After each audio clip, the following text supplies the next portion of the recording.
Station पर कई यात्री अंबड़ एक्सप्रेस के आने की राह देख रहे थे। उन्हीं यात्रियों में अनिल नाम का एक यात्री अपने परिवार के साथ अंबड़ एक्सप्रेस से रीमन गांव जा रहा था। अनिल अपनी धर्म पत्नी कविता से कहता है। अब कविता, अम्बन एक्सप्रेस कुछ ही समय में प्लेटफॉर्म पर आने वाली है और रेमन गांव यहाँ से बहुत दूरी पर है। मैं हम सबके लिए स्टेशन के बाहर से पानी की व्यवस्था करके आता हूँ। हमें अगर रास्ते में पानी ना मिला तो हम क्या पिएंगे? अ, अच्छा ठीक है, पर आप तुरंत लौट आना, क्योंकि ट्रेन आने में ही है। अनिल पानी लाने के लिए स्टेशन के बाहर चला जाता है। तभी अंबड़ एक्सप्रेस प्लेटफॉर्म पर आ जाती है। पूरी ट्रेन खाली थी। ट्रेन में एक भी यात्री नहीं था। प्लेटफॉर्म पर खड़े यात्री ये देखकर आश्चर्यचकित हो जाते हैं। अरे, ये क्या? आज ट्रेन इतनी खाली कैसे है? बहु अच्छा ही है। चलो हम सब ट्रेन में जाकर बैठ जाते हैं, जब तक अनिल भी पानी लेके आ जाएगा। प्लेटफॉर्म पर खड़े यात्री अंबड़ एक्सप्रेस में चढ़ जाते हैं। सारे यात्री जैसे ही अंबड़ एक्सप्रेस में चढ़ते हैं, वो अचानक से गायब हो जाते हैं, क्योंकि वो ट्रेन एक भूतिया ट्रेन थी। प्लेटफॉर्म पर अंबड़ एक्सप्रेस की बजाय एक भूतिया ट्रेन आई थी, जिसका नाम भी अंबड़ एक्सप्रेस था। अनिल दौड़ता हुआ प्लेटफॉर्म की तरफ आता है। अरे, ट्रेन में तो एक भी यात्री नहीं दिखाई दे रहा है। प्लेटफॉर्म के सारे यात्री कहाँ चले गए? कविता, पिताजी और बाकी घर वाले भी दिखाई नहीं दे रहे हैं। तभी प्लेटफॉर्म की दुकान वाले सारे लोग प्लेटफॉर्म पर भाग दौड़ करने लगते हैं। अनिल एक मैगजीन की शॉप वाले रवि से पूछता है। अरे भाई, क्या हुआ? इस प्लेटफॉर्म पर इतनी भगदड़ क्यों मची हुई है? और ये प्लेटफॉर्म के सारे यात्री कहाँ चले गए? ट्रेन में भी कोई यात्री दिखाई नहीं देता। अरे भाई, प्लेटफॉर्म के जितने यात्री इस ट्रेन में चढ़े थे, वो सारे यात्री अचानक इस ट्रेन से गायब हो गए हैं। ये क्या कह रहे हो आप? ये कैसे हो सकता है? ट्रेन में चढ़ने के बाद यात्री अचानक कैसे गायब हो सकते हैं? तभी वो भूतिया अंबड़ एक्सप्रेस पाटनपुर स्टेशन से तेजी से निकल जाती है। अरे, ये एक्सप्रेस कैसे चला गया यहाँ से? इस एक्सप्रेस के सारे यात्री अचानक कहाँ गायब हो गए? तभी अनिल, रवि और प्लेटफॉर्म पर मौजूद सभी लोग दौड़ते हुए स्टेशन मास्टर के पास जाते हैं। स्टेशन मास्टर साहब, मेरा परिवार अंबन एक्सप्रेस में चढ़ा था, पर अचानक ही सारे लोग उस ट्रेन में गायब हो गए और वो ट्रेन भी बड़ी तेजी से प्लेटफॉर्म से निकल गई। मुझे पिछले स्टेशन से अभी कॉल आया था। उन्होंने भी मुझे यही कहा कि उस प्लेटफॉर्म के यात्री भी उस ट्रेन में चढ़कर अचानक गायब हो गए। वहां भी बहुत भगदड़ मची हुई है और कहा जा रहा है कि ये अंबन एक्सप्रेस नहीं है। ये अंबन एक्सप्रेस के नाम पर कोई भूतिया एक्सप्रेस है। पता नहीं ये कितने प्लेटफॉर्म पर लोगों को इसी तरह अपने अंदर लेकर गायब करेगी। स्टेशन मास्टर साहब, तो आप आगे के प्लेटफॉर्म पर इत्तला कर दो कि कोई भी यात्री अंबन एक्सप्रेस में ना चढ़े। आपके आने से पहले ही मैंने आगे के प्लेटफॉर्म पर ये इत्तला कर दी है कि कोई भी यात्री उस एक्सप्रेस पर नहीं चढ़ेगा, और उन्होंने प्लेटफॉर्म पर अनाउंस भी कर दिया है। इसीलिए सारे यात्री सावधान हो गए हैं।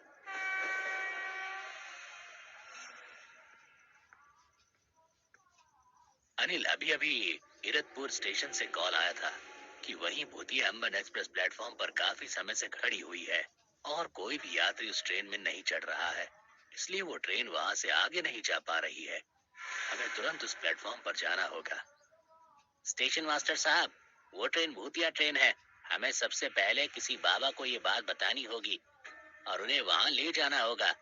अब बाबा ही हमारे सारे यात्रियों को ट्रेन से सही सलामत निकाल पाएंगे। जब ट्रेन में इतने सारे यात्री चढ़े हैं और चढ़ने के बाद में एक भी यात्री ट्रेन में दिखाई नहीं दे रहा, मुझे तो लगता है कि शायद उस ट्रेन ने सारे यात्रियों को मार दिया होगा। चलो, हमें तुरंत तिरथपुर स्टेशन पर जाना है। हम जाते जाते ही एक बाबा को अपने साथ लेकर चलते हैं। मैं बाबा को जानता हूँ, जो बड़े ही ज्ञानी बाबा हैं। शायद वह हमारी कोई सहायता कर पाए। अनिल और बाकी सभी लोग स्टेशन मास्टर के साथ बाबा के पास जाते हैं।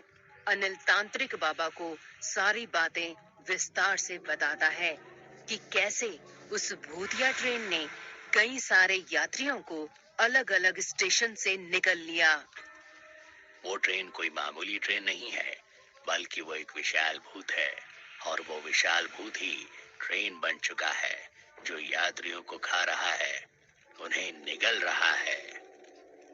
बाबा, मेरा पूरा परिवार उस ट्रेन में फंसा हुआ है।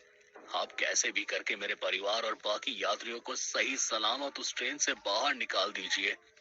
वो ट्रेन इस समय इरतपुर प्लेटफॉर्म पर खड़ी हुई है। हमें तुरंत वहां जाना होगा। अगर वो ट्रेन वहां से भी निकल गई तो हम उसे नहीं पकड़ पाएंगे। सारे लोग बाबा के साथ ही ईरतपुर स्टेशन आते हैं। अंबड़ भूतिया एक्सप्रेस वहीं प्लेटफॉर्म पर खड़ी हुई थी। बाबा, देखिए वो ट्रेन खड़ी है। तुम सारे लोग पीछे की ओर चले जाओ।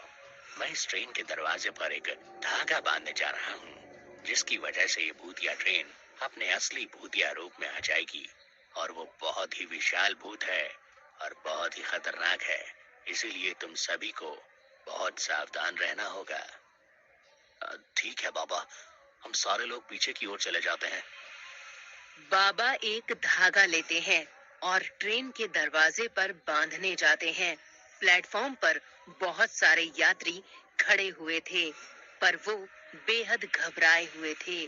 बाबा जैसे ही दरवाजे पर धागा बांधते हैं, ट्रेन एक विशाल भूत बन जाती है।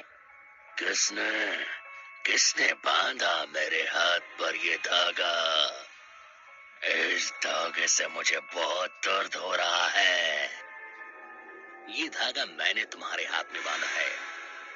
तुमने ट्रेन बनकर अब तक जितने मासूम यात्रियों को अपने अंदर निकला है, उन सभी यात्रियों को सही सलामत बाहर निकालो, वरना मैं तुम्हारा वही सर्वनाश कर दूंगा। यही सर्वनाश कर दूंगा। मैंने उन सभी यात्रियों को जान से मार दिया है और अब तुम सब की बारी है। मैं तुम में से किसी को जिंदा नहीं छोड़ूंगा। तभी अनिल और बाकी सभी यात्री उस भूत पर लकड़ियों, पत्थर और पास में पड़ी सभी वस्तुओं से वार करने लगते हैं। तुम सब मेरा कुछ नहीं बिगाड़ सकते। मैं तुम सबको एक ही झटके में निगल जाऊंगा। तभी भूत कुछ यात्रियों को अपने हाथ में उठा लेता है और उन्हें पूरा का पूरा निगल जाता है। बाबा, इस भूत का कुछ कीजिए, वरना ये भूत हम सबको भी मार देगा। हमें कैसे भी करके हमें कैसे भी करके इस भूत को जलाना होगा, क्योंकि इस भूत को सिर्फ आग से ही नष्ट किया जा सकता है। बाबा, इतने बड़े भूत को हम कैसे जला पाएंगे? अगर इसे जलाया नहीं गया तो ये ना जाने कितना हाहाकार मचा सकता है। इस बात का आप लोगों को अंदाजा भी नहीं हो सकता। वो देखिए, सामने लोडिंग ट्रेन खड़ी है, जिसमें पूरी ट्रेन भरकर पेट्रोल भरा है। हमें कैसे भी करके इस भूत को वहां तक ले जाना होगा और उस ट्रेन को आग लगानी होगी। तभी पेट्रोल के कारण ये भूत जल पाएगा और इसका सर्वनाश हो जाएगा। हम वहां तक कैसे पहुंच पाएंगे? इस भूत ने तो हम सबको घेर रखा है। वो भूत एक एक कर सारे यात्रियों को पकड़कर निगलता जा रहा था। हमें तुरंत ही उस पेट्रोल वाली ट्रेन के पास जाना होगा, वरना ये भूत तो हम सभी को मार देगा। मेरे साथ कुछ लोग चलिए, हम कैसे भी करके वहां तक पहुंचने की कोशिश करते हैं। रवि, स्टेशन मास्टर, अनिल और कुछ और लोग मिलकर उस पेट्रोल वाली ट्रेन की ओर भागने लगते हैं। तभी वो भूत एक बड़ी सी लकड़ी उन सभी को फेंक कर मारता है। अनिल और सारे लोग बुरी तरह जख्मी हो जाते हैं।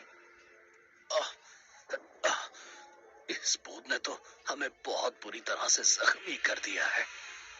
अब हम उस ट्रेन तक कैसे पहुंच पाएंगे? आह, मेरी तो दोनों अब मेरी तो दोनों टांगे ही टूट गई हैं। मुझसे तो खड़ा भी नहीं हुआ जा रहा। हमें कैसे भी करके उस ट्रेन तक पहुंचना होगा। तभी अनिल पूरी हिम्मत करता है और उस पेट्रोल वाली ट्रेन की ओर भागता है। इधर भूत ने बहुत सारे यात्रियों को मार दिया था। अच्छा, तो ये उस पेट्रोल वाली ट्रेन की ओर भाग रहा है। इसे तो मैं नहीं छोड़ूंगा। भूत अनिल के पीछे भागने लगता है। भागो अनिल, पूरी हिम्मत करके उस ट्रेन तक पहुंचने की कोशिश करो। अनिल लंगड़ाते लंगड़ाते उस ट्रेन की ओर भागता है। तभी वो भूत एक लोहे की रॉड अनिल के हाथ पर फेंक कर मारता है। अनिल पूरी तरह लहूलुहान हो गया था। हे भगवान, अब तू ही हमें उस भूत से बचा। अनिल उठो वहां से और भागो, वो भूत तुम्हारे पीछे ही है। तभी अनिल एक लकड़ी को हाथ में लेता है और पास वाली इलेक्ट्रिक डीपी से उस लकड़ी को जलाकर दौड़ता हुआ पेट्रोल वाली ट्रेन पर फेंक देता है और नीचे झुक जाता है। ट्रेन में एक ब्लास्ट होता है जिसकी वजह से वो भूत वहीं जलने लगता है। थोड़े समय बाद वो भूत वहीं जलकर भस्म हो जाता है। इस तरह अनिल की हिम्मत और सूझबूझ से उस भूत का खात्मा हो पाया और सारे लोग उस भूत के हाथों बच गए। पर अनिल और बाकी लोगों ने अपने अपने परिवार वालों को खो दिया।